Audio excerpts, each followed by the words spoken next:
Brian Boyle here with episode 18 of The Mesh Tongue. And I hope all are well. Thanks for the questions and comments. Keep them coming in. Today I want to talk to you about what I would call the sweet spot. And the sweet spot is that spot in your training where you feel the most, I don't want to say comfortable, because it's not really comfortable, but you feel like you're training at your best.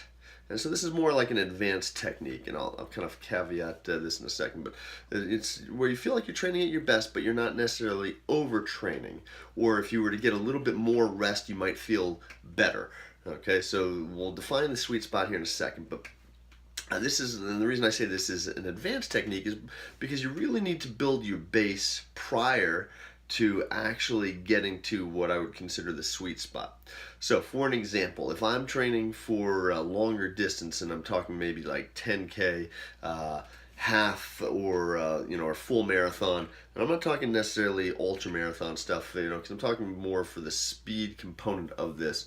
But I'm going to look at my sweet spots about 67 miles, and I realized this after many months of training and years of training, where I attempted to push upwards of 100 miles per week, and then kind of found myself in this injury rut, and or also then kind of going back down to 40 miles a week and not seeing that my times were doing what I wanted to see them doing. So I think after looking at all my training logs and looking at all of the training that I did, I figured out that my sweet spot's about 67 miles. I can go about 5 to 10% above that, and I start feeling it. I start feeling, just having, being like this overtraining where I wake up in the morning, my heart rate's a little bit more rapid than usual. I don't seem to recover as well. My legs don't seem to have the energy.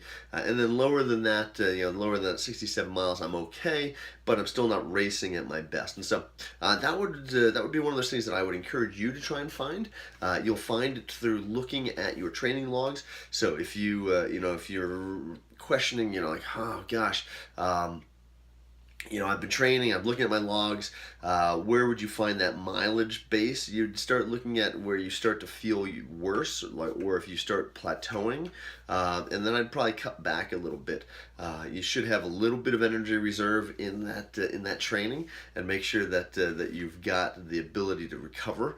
Obviously sleep and nutrition, some other things will factor into that as well, and how long you've been training. But yes, as you look at that spot, you'll want to try and hover around that, and then you'll increase your intensity around that spot. And so that's really the key, is increasing the intensity once you get to that spot.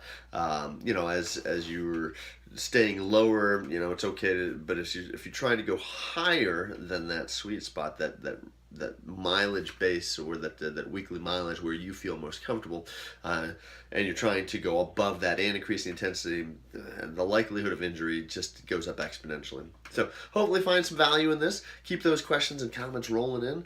As always, appreciate you checking out runpainless.com, and hey, don't go hurting yourself to come back and check me out, but thanks for watching.